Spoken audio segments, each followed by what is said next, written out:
il y a deux conclusions que je tire. C'est ce que tu disais au début, c'est que Fortnite, il a 10 ans, quasiment.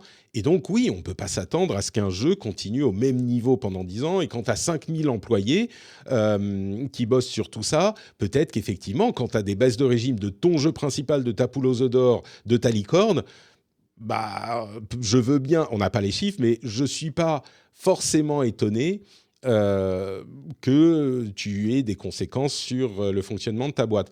Mais l'autre conclusion, c'est évidemment ce chiffre terrifiant de 1000 personnes licenciées dans une industrie où ce genre de chiffres, on les voit... Enfin, une boîte... Parce qu'il y a eu des grosses boîtes de la tech qui ont licencié des milliers de personnes.